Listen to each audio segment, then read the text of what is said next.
भारतीय सनातन जीवन ही यथार्थ जीवन है, जहाँ प्रकृति आपको पुष्पित और पल्लवित करती है। हमारे ऋषि मुनि जानते थे कि प्रकृति ही जीवन का स्रोत है। हमारे पर्यावरण के समृद्ध और स्वस्थ होने से ही हमारा जीवन भी समृद्ध और सुखी हो सकता है। ये प्रकृति की देव शक्ति के रूप में उपासना करते थे। उन्होंने जीवन के आध्यात्मिक पक्ष पर जितना गहरा चिंतन किया और पर्यावरण पर भी उतना ही ध्यान दिया। आज इसी क्रम में मैं ऋषि गुरु वाटिका से आपका स्वागत करता हूँ। आज जिस पौधे को लेकर आपके समक्ष उपस्थित हुआ हूँ, इसको हम हरसिंगार और पारिजात के नाम से जानते हैं।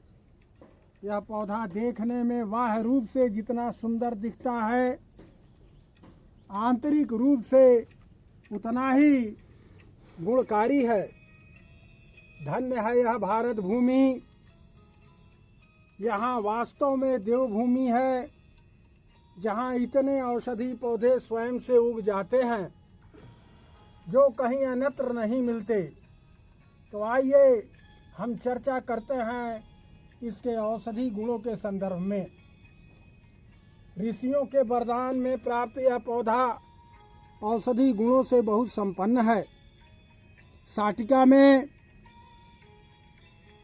मधुमेह में, शुगर में, गठिया में, संधिवात में, चिकनगुनिया में और किसी भी प्रकार के किसी भी तरह के बुखार में, एड़ी में जलन, कमर दर्द में इसकी 4-5 पत्तियों को पीसकर चटनी बनाकर पानी में उबालकर आधा पानी शेष रहने पर ठंडा होने पर पीने से समस्त रोगों में तुरंत फायदा करता है।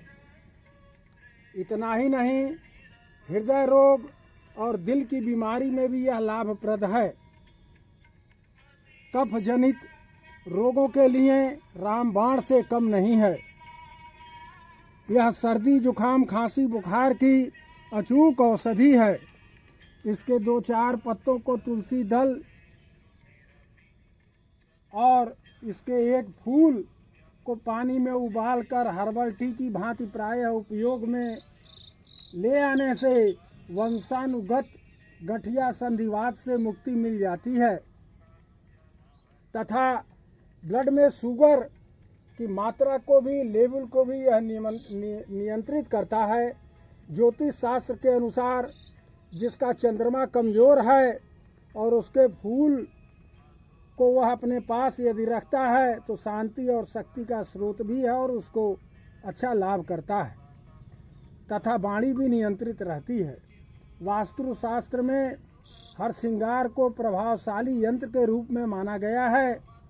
घर में उत्तर पश्चिम के कोने में लगाने से या स्थान न होने से कहीं भी लगाने से वास्तु दोष समाप्त हो जाता है। अब मैं आपको इस पारिजात के पौधे को रिपार्ट करके दिखाने जा रहा हूँ। आप देख सकते हैं यह बोरे में लगा हुआ है। इसकी पत्ती रोएदार होती है और बड़ी कड़ी होती है। इसमें सफ़ेद रंग के फूल रात में खिलते हैं। जिसकी डंडी गुलाबी रंग की होती है वह बहुत ही सुगंधित होते हैं। यह धरती का पौधा न होकर स्वर्ग का पौधा माना जाता है। अब हम आपको इसको रिपार्ट करके दिखाने जा रहे हैं। आप देख सकते हैं इस बोरे को मैंने इस तरीके से काट दिया।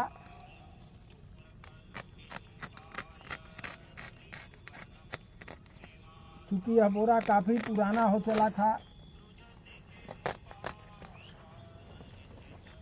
अब आप इसकी जड़ों को देखिए।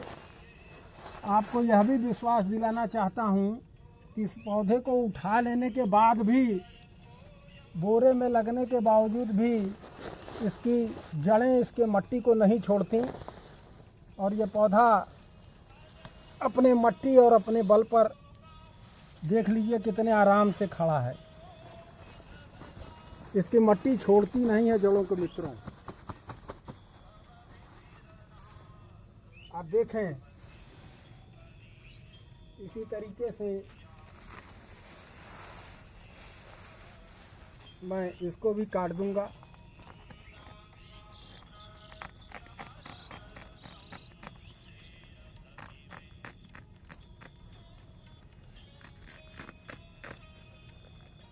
बोरे में पौधे बड़े सूखी रहते हैं। ये 0 बैलेंस में देखें आप, गाय के गोबर की खाद, थोड़ा सा मट्टी, लगभग 40% खाद और 20% मट्टी और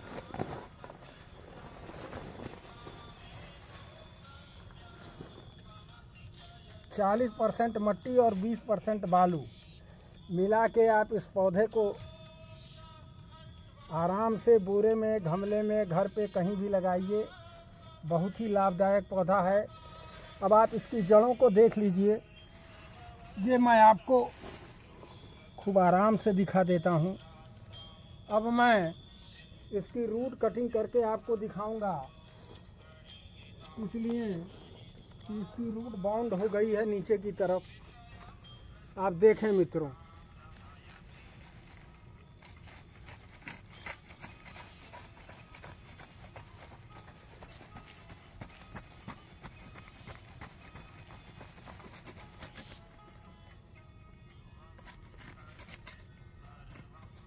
ये देखें आप,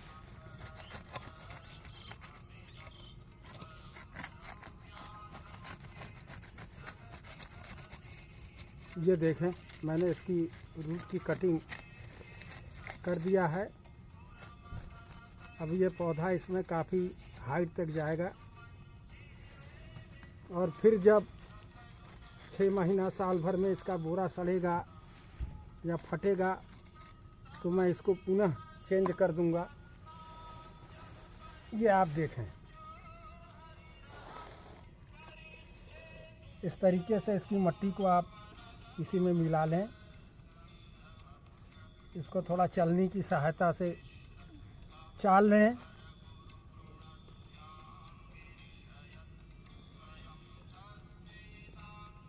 तो इस तरीके से चलनी की सहायता से मट्टी को चाल लीजिए और उसकी कटी हुई जड़ को और अवशेष चीज़ों को इसमें से अलग कर दीजिए। इस तरीके से मैंने इसको चाल दिया। अब इसकी कटी हुई जड़ें हट गई, निकल गई।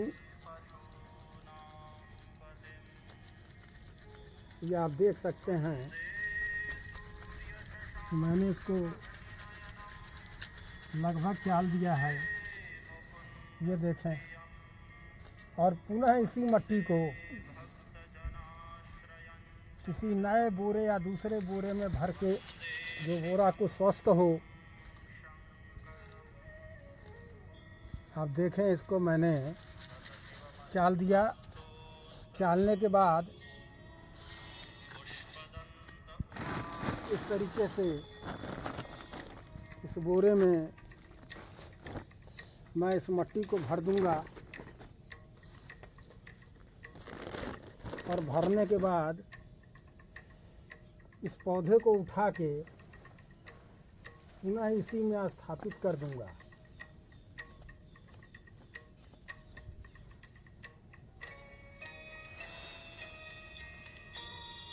ऐसे आप इसको नए बोरे में डाल के और किनारे किनारे से इसमें मट्टी भर दें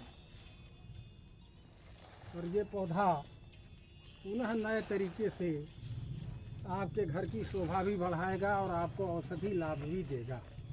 मित्रों, अगर ये वीडियो मेरा आपको पसंद आया हो तो शेयर करें, लाइक करें, ताकि अन्य लोग भी इसका लाभ प्राप्त कर सकें और इससे लाभान्वित हो सकें। अगले वीडियो तक के लिए नमस्कार।